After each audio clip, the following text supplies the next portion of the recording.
what's up everybody? Welcome back to another video, and today, as you can see, it's finally time for me to talk a little bit about my brand spanking new TV that I got because my old gaming monitor, the ASUS-s PG65UQ, a proper 65-inch gaming monitor, kicked the bucket. It died on me. So like many of you who like big screens but are afraid of going OLED for PC use, for 24/7 PC use, and you're a no-lifer like me, like spend a lot of time behind the screen, right, and play some video games, do some Windows work, right, watch YouTube videos, Twitch live streams or stuff like that and work, right.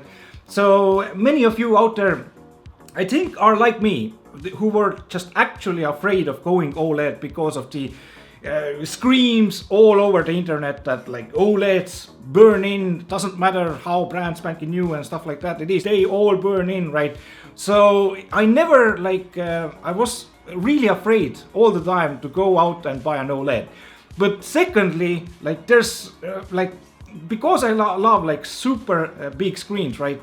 The TVs of past years, right, were really high on response time. There was also a long time there were no TVs out there with higher refresh rate of more than 60 Hz, right? So now I get to test out how a proper 120 Hz TV screen is. Also, I was kind of shocked because this TV can go 165 Hz through the HDMI 2.1, which is also pretty neat. But also, this thing has G-Sync and like super low response time. Like it's not like 25 or 30 ms response time, it's more like 5 to 7. So should you go out and buy a big screen like this for your own PC usage, for 24/7 no-lifing, right, playing Path of Exile or Diablo 4 or something like that, kinda like Elon Musk, right? Elon Musk, I know, also likes big screens and action RPGs. Pretty much, me and Elon are the same. I'm just missing a couple of $1 billion. Anyway, what exactly happened to my ASUS-s PG65UQ is kind of a question mark. It just literally died out of nowhere, but I did see like horizontal lines starting to appear like after 2 or 3 years of use, and it got even worse over time. So I had to use like lower refresh rate. I couldn't use 144 Hz. And the last year or so, I was also using it at 90 Hz, but it was a 144 Hz gaming monitor, right?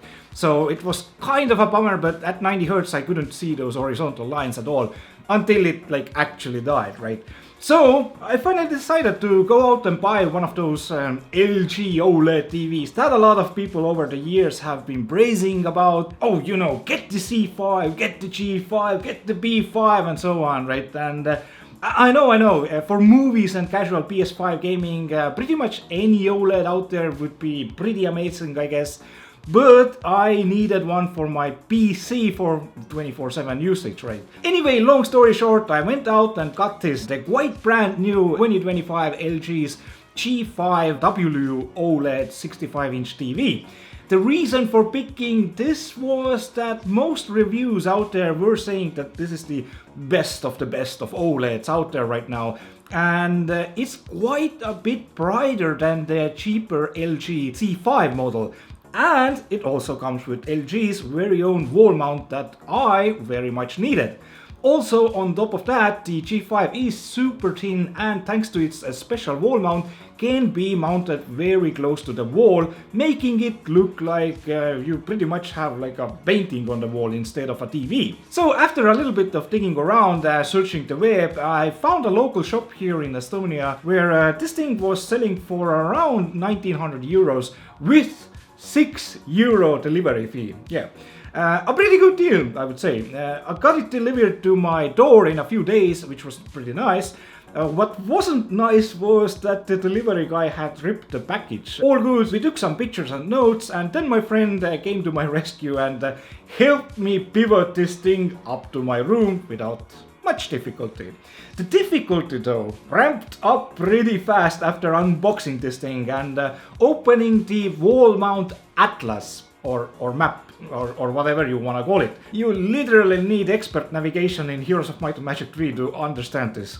It's like LG, what is this? I mean, there wouldn't have been much of an issue mounting this thing on my wall if my walls were made in the US of A, and I didn't need the TV to be in a precise location. But I live in East Europe and our walls are made out of concrete. Blast proof, baby! Really tough stuff. The manual stated you need to drill 8 holes for the TV. My old one was held by 2 screws. Oh well, LG knows best, right? And I proceeded to drill all 8 holes like a nutcase.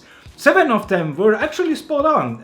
One was proper fucked, but I'm pretty sure you don't need to drill more than like 2 holes for mounting this thing on a concrete wall. Anyway, after drilling and measuring for an hour, everything else was pretty simple, although I did find that the cable holders behind the LG G5 were absolutely useless. They didn't hold anything in place, right? And I needed to route the HDMI cable from the side of the screen, like into the middle of the screen and then down. And it was a proper hustle. And yeah, after doing everything like that, after drilling all the holes, screwing in the wall mount, my friend helping me to put this thing on the wall, it actually seemed that I made a miracle, because when I like properly pushed it against the wall so it would be like flat with my painting on the wall, right, the frame of the painting, it literally was spot on, like millimeter precise. I didn't even need to lift my table, which I was thinking about, or lowering the table. It was like spot on, and I also see some faint RGB glows coming underneath my desk because I have some RGB strips there. So yeah, I just left it like that, and it's been pretty perfect ever since. So now that it was on my wall, let's talk a little bit about the better parts of the 2025 LG G5, and that is that it comes with pretty sweet hardware. Hardware like Nvidia's G-Sync technology and AMD FreeSync has very low response time of around 4 to 5 milliseconds according to ratings.com, and runs at 165 Hz, all of this on a OLED panel with great HDR support. And I have to stress this, there are no fans.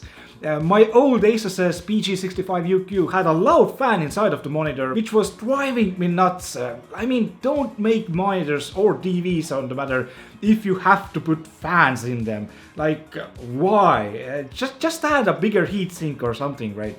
I think that was one of the reasons why my old monitor actually died. The heatsink just clogged up with dust and basically overheated until it ripped. And you can't say, well, why didn't you clean it, right? Well, it was a big ass TV on my wall. I had to take the entire screen down from the wall, open it up and manually clean it. It was absolutely horrible. And after cleaning, it still made a loud noise because of the shitty fan inside. Anyway, now I can just sit here in total silence while browsing the web. It's so nice, because I've always been one of those guys who has to have their PCs, fans running at 7 volts 24/7 to enjoy perfect silence. But ASUS destroyed my ear canals for like 5 years. But yeah, my first impressions were absolutely amazing. I mean, like 1900 euros. I think like while making this video, the prices have come down even to like 1700 euros or something like that. So the prices are coming down as we speak, which like doesn't really make sense considering like this thing is 65 inches, it has G-Sync, it has 165 Hz, 4 to 5 millisecond response time, like insane HDR support, like the peak brightness is really nice thanks to the OLED panel, which has the white pixel in it as well. And the only thing that I do wanna give a little bit heads up is that you do need an ultra short HDMI cable to get that 165 Hz working without any real problems or artifacts or something like that. But also what you can do is just order an optical HDMI cable whatever the length you need through AliExpress or something like that, super cheap, and you can instantly enjoy 165 Hz. Now, something that I do want to talk about here is what actual settings I'm going to be using for the years to come on this thing, right? What brightness, what pixel peak brightness and stuff like that, and yeah, I'm just gonna show it on the screen so you have a better idea if I missed something or said something maybe wrong, but basically what I'm going to be using here is the game optimizer picture mode with OLED pixel brightness of 55, contrast is going to be 85 and black levels at 50, and I'm not using any HDR. My main goal is to use this thing without doing much in terms of like burn-in prevention, and just use it as you would with an old LCD panel. But I also do think that HDR might be one of the leading causes of burn-ins, and while I will be using HDR in Grand Theft Auto 6 on the PS5, there is zero need for it for 24/7 PC use. Also, it does make recording games with Shadowplay a little bit of a problem if I do it in HDR. I'm also not going to be hiding my desktop icons, I'm not gonna hide my taskbar and stuff like that. That's just annoying and ruins my immersion, right? And those are like extra steps that I wouldn't do on an LCD screen, so I'm not gonna bother with those things. Now, I'm going to be doing a video update every year or so that goes by, and I guess also updating this video description or my top post if you're interested how long did it take for me to finally kill this TV. Now, for how many hours a day will I be using it? I'd say mostly like 12 hours every single day. But some days it could go up to like 16 or even 18 hours. The only screen protection that is happening is that the screen dims itself automatically if I haven't used it for a few minutes, which is totally fine. It doesn't do this if I have a video playing or something like that. And the LG OLED Care will start whenever I turn the screen off through the remote, and will run it for around 10 minutes. But thankfully I can turn the TV back on at any time and it will just pause the care routine and resume it when I actually turn the screen off from the remote again. I'm also going to be leaving the LG's pixel shift technology on, which pretty much like moves the pixels around without you ever noticing it, and it again helps with preventing burning.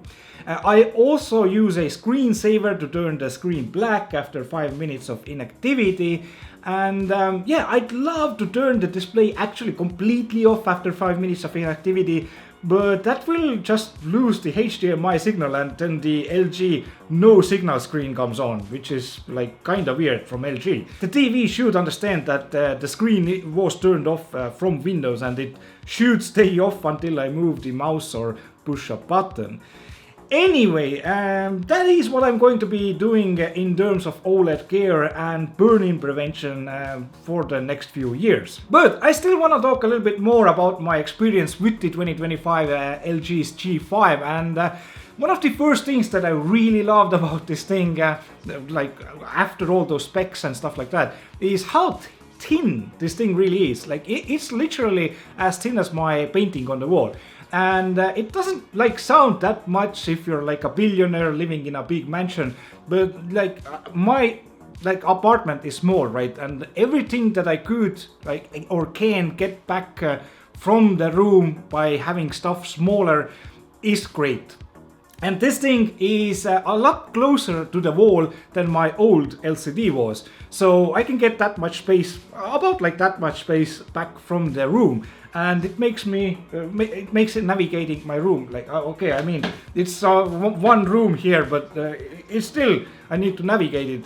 And it's easier, I don't hit my feet as often as I did before. And the G5 versus the C5 also seems to be considerably brighter, and I guess that stays true even without HDR support. So for me, this thing in SDR is perfect, and I'm nowhere near max brightness, which is nice because it leaves me a lot of extra room to wiggle around with if I ever do need some more brightness. Something though that I did notice and I didn't love that much was that it seemed to constantly automatically adjust the brightness levels, even though I couldn't find anything in the TV settings that would do so, right?